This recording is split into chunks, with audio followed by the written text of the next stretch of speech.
Hello दोस्तों, हमारे YouTube channel automation fever के एक नए वीडियो एपिसोड में आपका स्वागत है। अपनी लास्ट वीडियो में हम एक टास्क पर काम कर रहे थे जिसमें हमारे पास एक्सेल की एक इनपुट फाइल में कुछ बुक्स के नेम लिखे हुए थे जिनकी डिटेल्स हमें एक बुक स्टोर वाली वेबसाइट से फैच करके लाकर वापस से इनपुट वाली फाइल में अपडेट करा के इस फाइल को सेव करा देना था।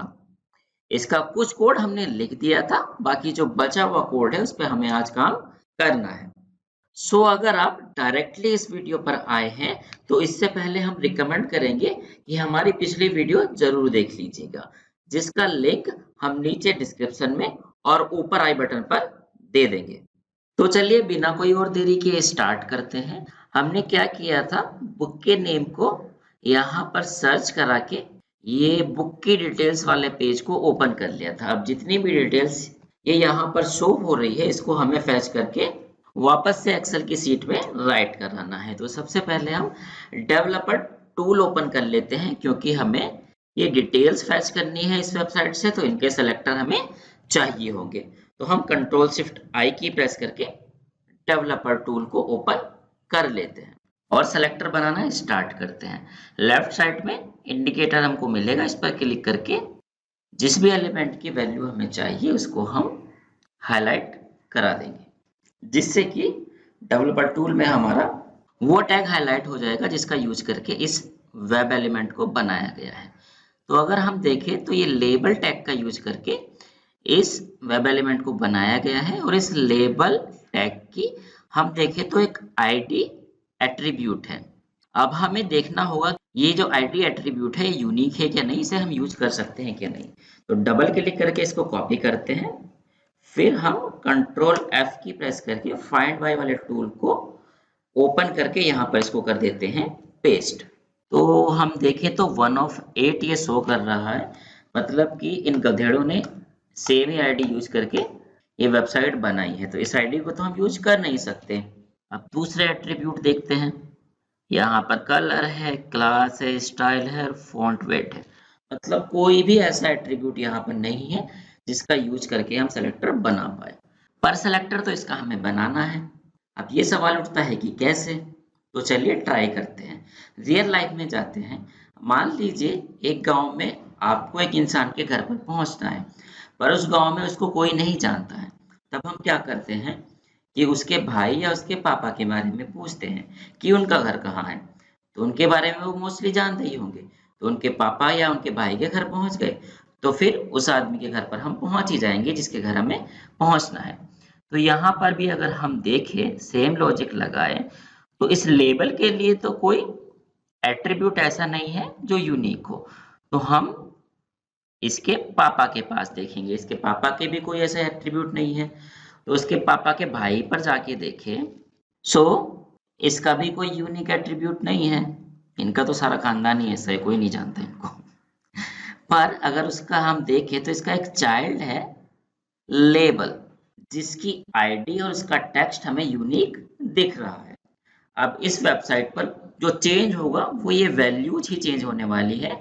ये जो लेबल का टेक्स्ट है ये चेंज नहीं होने वाला है। तो हम यहाँ पर क्या कर सकते हैं, इसको ढूंढ के इसके फादर पर जाएंगे और उसके फादर से उसके भाई को ढूंढेंगे और उसके भाई से फिर उसके चाइल्ड पर हम आ सकते हैं। तो इस तरीके से हम इसका सेलेक्टर बना सकते हैं। अब इसका सेलेक्टर जो हम बनाएंगे, अब क्योंकि हमें फादर पे जाना है, फिर सन पे जाना है, फिर सिबलिंग पे जाना है, इस तरह का हमें कुछ करना है, तो हम एक्सपाथ का यहाँ पर यूज करेंगे। सेलेक्टर्स बनाने के लिए हम सेलेक्टर्स हब एक्सटेंशन का यूज करेंगे, जिसको हमने इंस्टॉल किया था। राइट साइड में आप देखें तो सेलेक्टर्स हब हमारा यहाँ पर है, इस पर चले जाएंगे और इसका जो हमारा टेक्स्ट बॉक्स है इस पर आकर हम एक सिंगल स्लैश लिखेंगे, फिर डबल स्लैश लिखें, तो इसने दे दिया कि ये लेबल का यूज करके इस टैग को बनाया गया। हम लेबल पर चले जाते हैं। अब इस लेबल में अगर देखें तो इसकी एक आईडी है जो कि यूनिक ही लग रही है। हम यहाँ पर एक स्क्वायर ब्रैकेट लगाते हैं और इस आईडी एट्रीब्यूट को यूज करते हैं। हम एक्सपाथ बना रहे हैं, ठीक है, और हम एंटर की प्रेस करें तो देखिए 1 मैचिंग एलिमेंट मिल रहा है, मतलब कि ये आईडी हमारी यूनिक है। ठीक है, अब हमें इसके पापा पर जाना है। सो उसके लिए हम एक सिंगल स्लैश लगाएंगे और इसने हेल्प में दे दिया हमें कहाँ जाना है, पेरेंट पे। तो हम लिख देंगे पेरेंट, और किस पेरेंट पे जाना है उसका हमें नाम देना होगा। तो हमें जाना है डिव पर। एंटर की प्रेस करें तो देखिए इसके पापा पर हम पहुंच गए हैं। ये वन मैचिंग एलिमेंट दिखा रहा है। अब इससे हमें कहाँ जाना है, इसके भाई पर जाना है, इस वाले डिप पर आना है। तो हम एक और यहाँ पर स्लैश लगाएंगे और लिखेंगे फॉलोइंग हाइफन सिबलिंग। उसके बाद तो हम कॉलन लगा के लिख देंगे उस टैग का नाम जिस पर हमें जाना है। टैग है हमारा डिप। एंटर की प्रेस करते हैं। देखिए वन मैचिंग एलिमेंट हमें मिल गया है और इसने हाईलाइट कर दिया है इस पूरे डिप को। अब इसके अंदर भी हमें इस लेबल पर जाना है, तो हम एक स्लैश लगा के लिख देंगे लेबल। ठीक है दोस्तों, देखिए मैचिंग एलिमेंट हमारा बन गया है, हम इस लेबल पर पहुंच गए हैं। देखिए अब सिर्फ ये लेबल ही हमारा हाईलाइट हो रहा है। ये थोड़ा डिफिकल्ट है इस एलिमेंट का एक्सपाथ बनाना, और जैसे कि हमने बताया था कि वेब ऑटोमेशन में 50% आपका काम तभी कंप्लीट हो जाता है जब आप किसी एलिमेंट का एक रिलायबल, एक स्टेबल सेलेक्टर बना लेते हैं। इसीलिए हमने जब वेब ऑटोमेशन स्टार्ट किया तो इस बात पर फोकस किया कि आपको सेलेक्टर्स बनाने आ जाए, तरह तरह से आ जाए। सो चलिए जी, बहुत मेहनत मशक्कत करके हमने सेलेक्टर जो बनाए हैं उसको कॉपी कर लेते हैं। आ जाते हैं वीबी एडिटर में।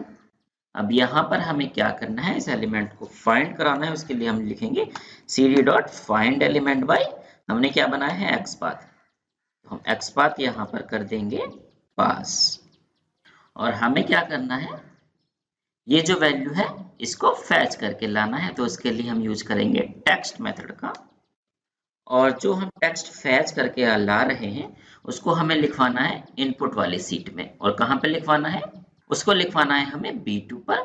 तो हम यहाँ पर क्या करते हैं, यहाँ पर लिखते हैं sh dot range B2 dot value equal to, जो टेक्स्ट हमें मिलेगा ये एक लाइन में शो नहीं हो रहा तो एक अंडरस्कोर लगा के हम इसे न्यू लाइन में ले आते हैं। ठीक है दोस्तों, आगे बढ़ने से पहले एक बार जो हमने ये ऑटोमेशन लिखी है, इतनी ऑटोमेशन को रन करके देखते हैं कि ये ISBN की डिटेल फैच करके ला भी रहा है कि नहीं। तो इस ऑटोमेशन को रन करते हैं। ओके, देखिए हमारी ऑटोमेशन वेबसाइट को लोड कर रही है। उसके बाद बुक का नेम एंटर होके उसकी डिटेल ओपन हुई। ऑलराइट, अब जाके देखते हैं हम एक्सेल की इनपुट वाली फाइल में। तो हमारी डिटेल फैच होकर आ गई है। ISBN का नंबर हमने फैच कर लिया है, पर जो इसका फॉर्मेट है वो कुछ अटपटा सा आ रहा है क्योंकि ये जनरल फॉर्मेट है। तो हमें इसे टेक्स्ट में चेंज कराना होगा, वो भी हम कर लेते हैं। तो हम इसकी वैल्यू लिखने से पहले यहाँ पर क्या कर देते हैं, sh डॉट रेंज, कौन सी रेंज है, B2 डॉट नंबर फॉर्मेट हमारा क्या हो जाए, टेक्स्ट हो जाए। उसके लिए हम @ दे सकते हैं। ऑलराइट दोस्तों, अब हमने ISBN की वैल्यू तो फैच कर ली है, हमें और भी डिटेल्स चाहिए। और क्या क्या चाहिए हमको, हमें सब टाइटल चाहिए। तो उसके लिए भी हम देखते हैं अपना सेलेक्टर बना के। तो इसका जो टाइटल है, सब टाइटल, वो ये है। तो अगर मैं इंडिकेटर से इस सब टाइटल को हाईलाइट कराऊं तो आप देखोगे सेम ही यहाँ पे दिक्कत है। तो हम इसके पापा के भाई पर जाकर देखें तो यहाँ पर एक आईडी है जिसको हम कॉपी करके अगर यहाँ पे रिप्लेस कर दें तो हम देखिए हम आसानी से इस लेबल को गेट कर सकते हैं। तो बहुत अच्छा, कॉपी करते हैं जो हमने सेलेक्टर बनाया है। हमारा यही सेलेक्टर है जो बना लिया है, उसी में थोड़े चेंजेस करेंगे तो बाकी सबके लिए सेलेक्टर हमारे बन जाएंगे। यहाँ पर आते हैं, इसको हमें राइट कहाँ पे कराना है, रेंज C2 पे। यहाँ पर दे देते हैं value equal to cd dot find element by xpath. Xpath जो बना के लाए हैं यहाँ पर कर देते हैं हम पेस्ट, और इसका हमें क्या चाहिए, टेक्स्ट। इसको भी हम न्यू लाइन में ले आते हैं, अंडरस्कोर लगा के इसको हम न्यू लाइन में पहुंचा देते हैं। ठीक है दोस्तों, चलिए अब आगे बढ़ते हैं और अगली फील्ड की वैल्यू फैच करके लाते हैं, जो कि हमारा होगा ऑथर। तो ऑथर की डिटेल के लिए जाते हैं वेबसाइट पर, इंडिकेटर से ऑथर की वैल्यू को करा देते हैं हम हाईलाइट। थोड़ा सा पेज को नीचे स्क्रॉल कर लेते हैं, अब कराते हैं हाईलाइट। ओके, सेम यहाँ पर भी प्रॉब्लम है, इस लेबल का भी कोई रिलायबल एट्रीब्यूट नहीं है। तो हम इसके पेरेंट के भाई पे जाकर देखेंगे तो यहाँ पर इसकी आईडी है ऑथर लेबल। इसको कॉपी करके लेबल की आईडी में यहाँ पर कर देंगे रिप्लेस, यहाँ पर करते हैं हम इसको पेस्ट और एंटर की प्रेस करके देखें तो हम ऑथर वाले एलिमेंट पर पहुंच गए। इसको कर लेते हैं कॉपी और आ जाते हैं हम वीबी एडिटर में। ऑथर जो हमको राइट कराना है वो कराना है कॉलम डी में, D2 में। तो डी डॉट वैल्यू हम कर देते हैं इक्वल टू, अंडरस्कोर लगा के नई लाइन में लाके यहाँ पर लिखते हैं हम cd dot find element by XPath. XPath यहाँ पर दे देंगे। और अगर आप यहाँ पर देखो तो यहाँ पर एक चीज मैं आपको दिखाना चाहता हूँ, अगर मैं कोमा लगाऊं तो यहाँ पे एक टाइम आउट इसकी प्रॉपर्टी है जो कि अभी ऑप्शनल है। तो बाय डिफॉल्ट क्या होता है, सिलेनियम में 3 सेकंड का टाइम आउट होता है। 3 सेकंड में ये फील्ड इसको वेबसाइट पर मिला तो ये ढूंढ कर ले आएगा, वरना एरर थ्रो कर देगा। तो अगर कभी कोई एलिमेंट लोड होने में टाइम लेता हो तो यहाँ हम टाइम आउट दे देते हैं। टाइम आउट जो देना होता है हमको मिली सेकेंड में देना होता है। और एक दूसरा तरीका भी होता है कि हम जो भी कोड लिख रहे हैं उस सबके लिए एक टाइम आउट देना चाहें तो वो भी दे सकते हैं। तो हम यहाँ पर नहीं देते, अभी यहाँ पर टेक्स्ट लिख के हम छोड़ देते हैं और ऊपर जाते हैं। हमने जहाँ पेज लोड कराया है वेबसाइट में उसके बाद हम लिख देते हैं cd dot timeouts dot. अब यहाँ पर एक तो पेज लोड का टाइम है, जो मैं बता रहा था कि अगर आपकी वेबसाइट लोड होने में टाइम लेती है तो हम इस पेज लोड की वैल्यू बढ़ा देंगे, हम कर देते हैं इसको 60 सेकेंड। तो उसके लिए हमने 60,000 मिली सेकेंड यहाँ पर दे दिया है। और जो एलिमेंट को फाइंड करने के लिए हमें लिखना होगा cd dot timeouts dot implicit wait, इसको भी हम कर देते हैं 60 सेकेंड। तो अब ये किसी भी एलिमेंट को फाइंड करने के लिए 60 सेकेंड तक रुका रहेगा। मतलब 60 सेकेंड में उसे मिल गया तो उसको फाइंड कर लेगा। मतलब 60 सेकेंड में ये नहीं कि वो 60 सेकेंड तक रुकेगा और फिर जाएगा वो। अगर उसे 1 सेकेंड में मिल गया तो ये फाइंड करके उसकी वैल्यू फैच करके लाएगा। पर इन केस नहीं मिलता तो 60 सेकेंड तक वो उसको ढूंढता रहेगा। बाकी जो डिटेल्स है वो भी फैच करके हमें एक्सेल में राइट करानी है। तो इसका सेलेक्टर चेंज करना होगा और सेल का एड्रेस चेंज करना होगा। तो इस कोड को कॉपी करके हम पेस्ट कर लेते हैं। कितनी बार पेस्ट करना है वो हम एक्सेल से देख लेते हैं। एक्सेल में आए तो हमें पब्लिशर चाहिए, टोटल पेजेस, डिस्क्रिप्शन और वेबसाइट, मतलब कि 4 टाइम हमको पेस्ट करना होगा। 4 टाइम कोड को नीचे हम कर देते हैं पेस्ट। ठीक है, ऑल राइट, अलाइनमेंट सही कर देते हैं इनका। एक यहाँ पर स्पेस डाल देते हैं, एक यहाँ पर। ठीक है, थोड़ा आपके लिए बाद में इजी हो तो यहाँ पर हम कमेंट पे डाल देते हैं। यहाँ पर हम ढूंढ के लाए थे ISBN, यहाँ पर सब टाइटल, यहाँ हम ढूंढ के ला रहे हैं ऑथर, यहाँ पर हमें चाहिएगा ऑथर के बाद क्या, पब्लिशर।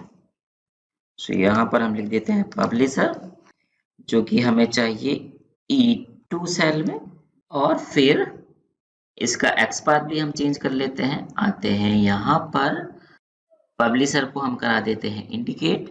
इसके ऊपर जो लेबल होगा उसकी आईडी यहाँ से कर लेते हैं कॉपी। यहाँ पर एक बार पेस्ट करके वैलिडेट करा लेते हैं।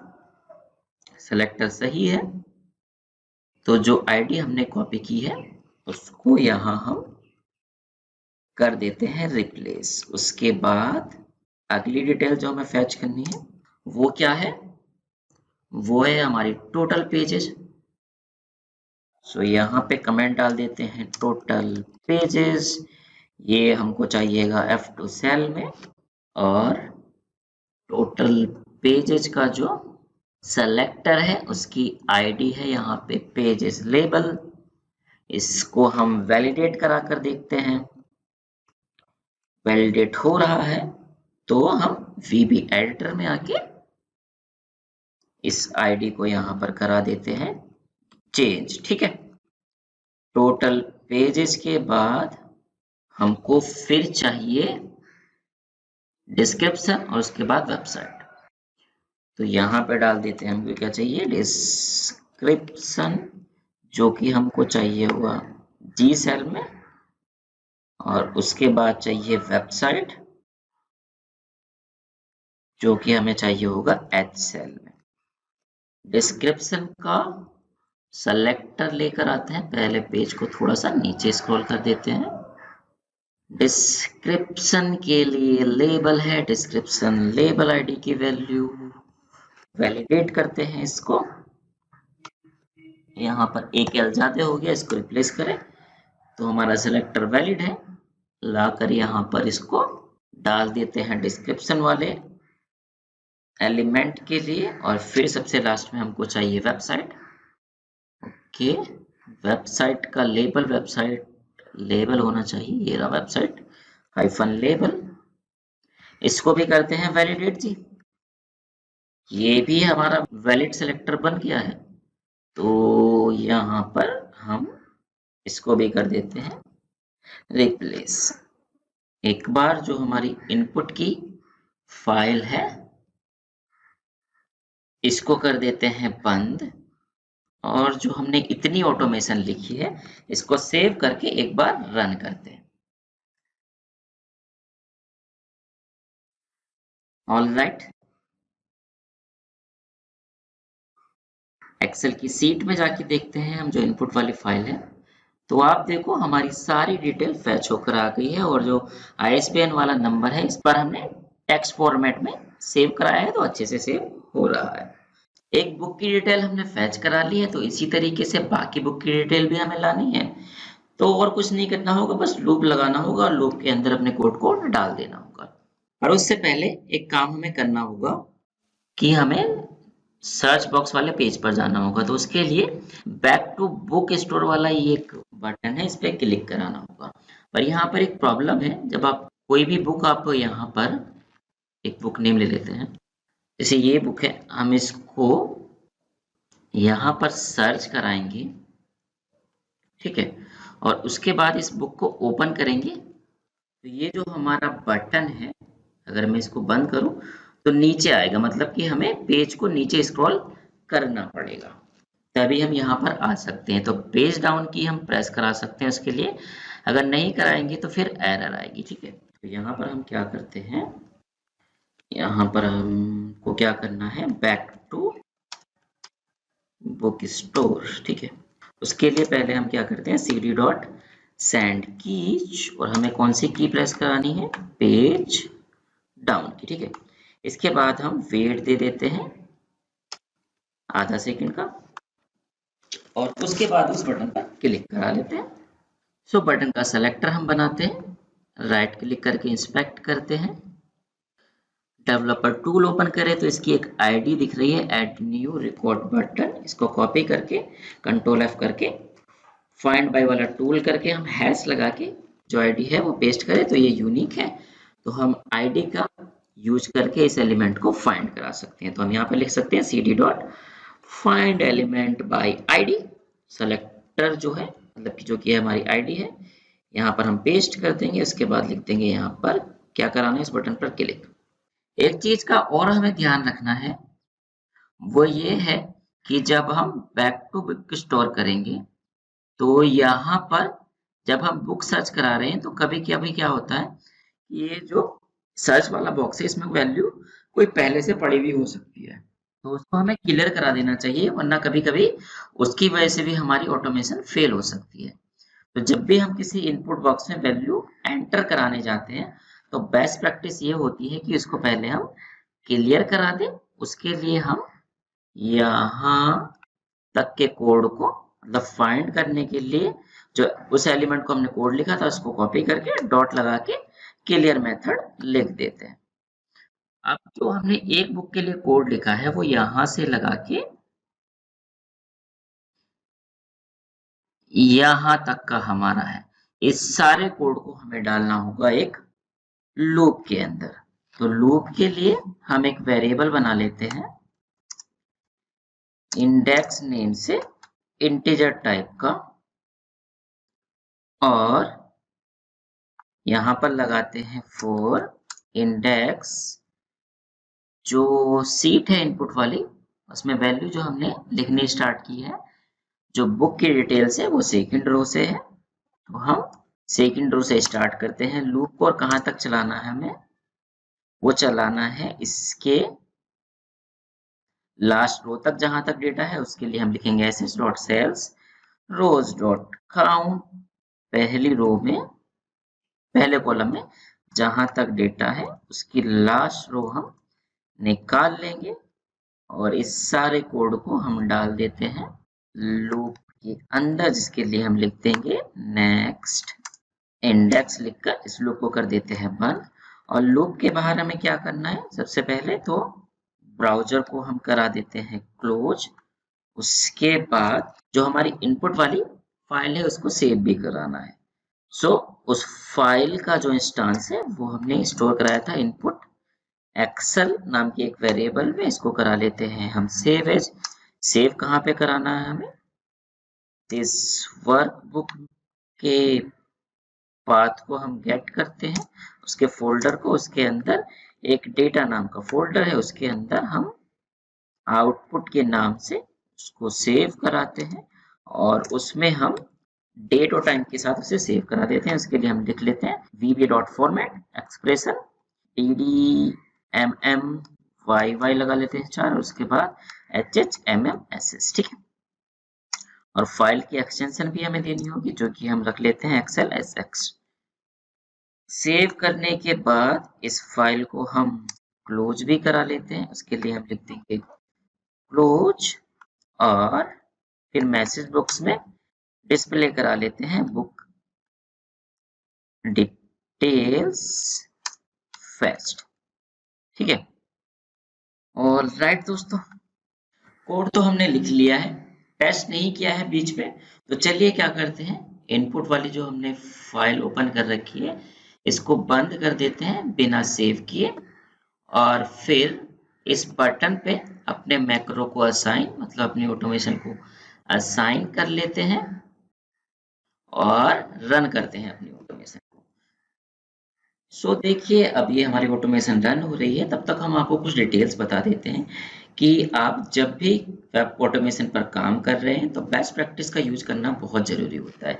जैसे अगर किसी इनपुट बॉक्स का यूज करके हम वैल्यू, मतलब किसी भी इनपुट बॉक्स में अगर हम कुछ एंटर करा रहे हैं तो उससे पहले उसको क्लियर करा लें। साथ ही टाइम आउट और पेज लोड का जो टाइम है उसका हमें ख्याल रखना होता है। और साथ ही कोई अगर एलिमेंट पेज के नीचे है तो पेज डाउन हमें प्रेस कर देना चाहिए। ये कुछ मोटी मोटी बातें हैं जो वेब ऑटोमेशन करते हुए आपको ध्यान रखनी है। तो देखिए एक चीज हम यहाँ पर भूल गए हैं, और वो मैं आपको बताता हूँ ओके बटन पर क्लिक करके। अभी हम यहाँ पर जाएं तो ये सारी डिटेल जो है पहले ही बुक में लाकर स्टोर इसने कर दी है। अब वो क्यों की है वो आपको मैं बताता हूँ, क्योंकि हमने लूप तो लगा दिया पर हमने जो सेल का एड्रेस है वो तो चेंज किया ही नहीं। एक तो ये चीज भूल गए थे, दूसरा यहाँ पर हमने फॉर्मेट दे दिया पर इसमें डेट दी ही नहीं। तो यहाँ पे एक्सप्रेशन दे देते हैं, हमें डेट कौन सी चाहिए, टुडे वाली, या फिर नाउ दे देते हैं क्योंकि हमें टाइम भी चाहिए। तो यहाँ पर नाउ दे देते हैं, और साथ ही हम जो यहाँ पर भूले थे वो क्या था, जहां जहां हमने हार्ड कोड सेल की वैल्यू दी है वहां पर रो की जगह हम इंडेक्स लिख देते हैं। इसको कर लेते हैं कॉपी और रिप्लेस करते चले जाते हैं, ठीक है दोस्तों। और राइट, एक्चुअल में मैं आज जल्दी थोड़ा इसलिए कर रहा हूँ क्योंकि ऑफिस का टाइम हो चुका है, और मैं चाहता हूँ कि आज जो वीडियो है इसको तीसरे पार्ट में ना बनाऊं, अभी पूरी करके इसको अपलोड करने के लिए हम लगा दें। तो जल्दी जल्दी कर रहे हैं, पर क्या होता है, जल्दी का काम शैतान का होता है, तो जल्दी जल्दी में देर हो रही है। ओके, कोई नहीं, थोड़ा टाइम और लेते हैं। जो रो है उसको करा देते हैं हम डायनामिक। और राइट, अब सब सही लग रहा है। यहाँ हमने नाउ दे दिया है, फॉर्मेट ठीक है। सेव करके ऑटोमेशन को रन करते हैं, देखते हैं इस बार। ओके, इनपुट वाली फाइल को ओपन किया और अब एक एक करके हमारा कोड बुक डिटेल्स फैच करके लाने वाला है वेबसाइट से। स्मूथली हमारा कोड रन हो रहा है। सो अगर आप मोटी मोटी 3-4 बातों का ख्याल रखो कि अपना सेलेक्टर रिलायबल बना लो, किसी भी इनपुट बॉक्स में वैल्यू एंटर करने से पहले उसको एम्प्टी करा लो, और टाइम आउट का प्रॉपर ख्याल रखो, तो आपका ऑटोमेशन परफेक्टली रन होगा।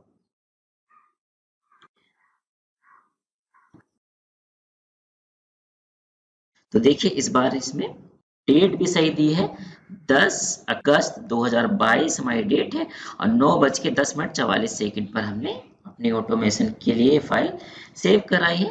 और अब आप देखें तो सारी बुक्स की डिटेल हम फैच करके परफेक्टली लेकर आ। तो दोस्तों आज के लिए इतना ही। उम्मीद है कि आपको ये वीडियो अच्छी लगी होगी, पसंद आई होगी। अगर आपको ये वीडियो अच्छी लगी हो तो इसको लाइक कर दीजिए, साथ ही इस चैनल को आप सब्सक्राइब कर लीजिए। तो इसी के साथ दोस्तों अब इजाजत दीजिए, मिलते हैं नेक्स्ट वीडियो लेक्चर में। बाय।